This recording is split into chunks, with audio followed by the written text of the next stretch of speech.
So Chuck needs help with a comp because he wants to help the Braves move into a much nicer neighborhood. Yeah, and the comp that I have probably doesn't get me there. I want the Braves to at least get involved in the conversation. Trading for Tarik Skubal. What? And everybody knows it's a rental. There are three scenarios for the Tigers right now. Signing to a contract, I'll come back to that one. Let him play the 26th season, and then he is gone. This is his second year of arbitration. It'll be the sixth year of team control. This is the year that everybody always gets bought out of, and they sign the mega deal ahead of arbitration. Not him. He has played this B out. Matt, I want to be a free agent. I've worked to get a free agent. Who's his agent, do you think? Scott Boras. I had a feeling. I want to be a free agent. So Tarik Skubal's like, I've got a number. Sign the number, or I'll play 26 and be a free agent. Well, then the third choice is Detroit trades the guy who won the 24 Cy Young, and he's like a couple of weeks from getting his second one. Like, we just need to let this play out, and then they're going to say, Tarik Skubal, you get another one. They're going to trade him, I believe. I think that is the route they're going to take. The reason is because I hope everybody looked at Ohtani and said, okay, that's the bad way to do it. But if you're wondering why they're not going to sign him to the contract, that first one, if you haven't seen, they're $300 million apart on the contract. The Tigers offered him a 4-year, $100 million deal. The thinking is, from Tarik Skubal and Scott Boras' side, they want a deal worth $400 million. They want a deal 10 years, $425 million. They are $325 million apart from Detroit, so he ain't signing there. Corbin Burns, Cy Young winner. He got traded before 2 years ago to Baltimore as a somewhat reasonable comp, but he ain't like Tarik Skubal, and Skubal's actually even better than he was after the 24 when he got his first Cy Young. They got a major league pitcher, DL Hall, and they got Joey Ortiz, like the number 6 prospect for Baltimore. That's for Corbin Burns. Tarik Skubal's better, but, Matt, this is not some huge haul for a guy who's a Cy Young Award winner that we all know has one more season left. That arbitration number for him for 26 will probably be around like 18.5. You acquire a guy, everybody knows what it is, and you're not going to sign him because he and Boras, they want their 400 plus. So that's where it sits. He's 29. You'll get one of the best. He's in the groove of his career right now.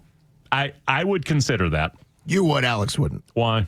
He doesn't do rentals. He doesn't overpay for rentals. And no matter what you're going to pay, you're going to overpay for a rental. DL Hall, and it's not the same. I know. They're going to ask you for Schwelly. They're going to ask you for Drake. They're going to ask you for a couple of prospects. You're talking, is he the reigning Cy Young winner, Tarik Skubal? He is, and he's about to get another one. He's about to get another one. They're going to ask for that. And you all can be like, Matt, no. They're going to ask. This is Tarik Skubal. He's the top of the rotation guy who you would only have for a year because you're admitting you're not going to pay him. Alex doesn't do that. You would do it. Alex A doesn't do it. And when the ask is, and we had Alex on the show, and he's like, we had people ask for Drake a year ago. Wouldn't do it. We had people ask for other things. Wouldn't do it. They're going to say, for Tarik Skubal, we want one of your stud young arms with control. Well, that's Spencer Schwellenbach. We want something of great value because Schwelly's not enough. They're going to ask for Drake Baldwin. But they may have to give it to him. That means you move on and they go somewhere else. Maybe they do. Because that's not realistic. Alex doesn't do the rental thing where he has to overpay. If it was a player that he thought he could keep long-term, and here's your other problem. If they did get into the idea of long-term, which they're not, they don't pay, because they could have paid max. They just don't pay pitchers. Do this. No, not at all. I'm not saying they're right. See, when I do this, you guys are like, Matt, you're agreeing. No, I'm not saying I agree with them. That's their philosophy. They don't pay 29, 30-year-old pitchers. They never have under Alex. I don't know that they ever will. I understand why they don't. So it's a fun, fanciful thing, but for many reasons, it would never be on the radar. Okay, it could be on the radar, and if Matt hadn't poured enough cold water on it, I actually do have a reason that it's probably not the most likely thing. Oh. Apparently, the Mets, Yankees, Dodgers, Red Sox, and Phillies will all be interested. Shocking. And they can work the thing where you make the trade and sign him to the extension before the trade's announced. Yep. The Braves have no chance of doing that. So getting a 10-year, 400 to 420, that's what they're asking for. By the way, I would never do that for Tarik Skubal or any pitcher. That's just dumb. It's a short-sighted. It's going to blow up on you 5 years in. Cole, Aaron Nola, it's why I said what the Yankees did with Max Fried was reckless. Yes, 8 years. And because we all live in the moment, we're like, I don't care. Okay. Well, in 2027 or 2029, people are going to go, what the hell did the Yankees do? The way they're doing now with Aaron Nola. It didn't take long in Philly to be like, that's the worst contract we've ever signed. But in the moment, they were like, I don't care. If you're looking at Nacho Alvarez, he's basically the Braves' Joey Ortiz. And I understand Corbin Burns ain't Tarik Skubal. I'm just giving you a comp. If you give someone like Nacho and you give him a Schwellenbach, they're going to ask for another player, because the curveball here for me that makes this slightly unlikely to happen is that if it's a team like the Mets, Yankees, Dodgers, Red Sox, or Phillies who can afford to sign him to the next contract, they're willing to give a better major leaguer because we're going to sign him. The Braves aren't going to sign him, so that makes it a little less likely that this happens. That's growth for you. I'm impressed. You talked yourself wanting to believe it, and then to realistic, kind of real life came back. I'm sitting next to cold water bucket. It's not cold water, and I love you dearly.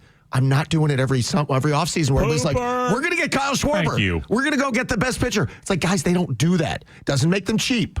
They have a top 7 or 8 payroll. It went down last year. Didn't like it. I understood why they did it. I can afford 18.5. That's what Skubal will get this year, 18.5. That's a very affordable deal. Tarik Skubal. When's the last time the Braves signed or traded for the top guy on the market? Fred. 32 years ago? No, I would say Teixeira. No, you're right. Was that 08? It was 08. And it was a reckless deal, but they were going for it. They made the Chuck Olivers of Sports Talk Radio. We don't care about the future. 5 Go players, get it now. Including 3 All-Stars. Yep, but we got it now. And it didn't. Then next July, John was like, hey, maybe we should trade Mark Teixeira now. Yeah, we got, who's that bum? We got the first baseman from the Angels. Oh, Casey Kochman? Yeah, we got the great Casey Kochman. We did. Really good. Glad we got him.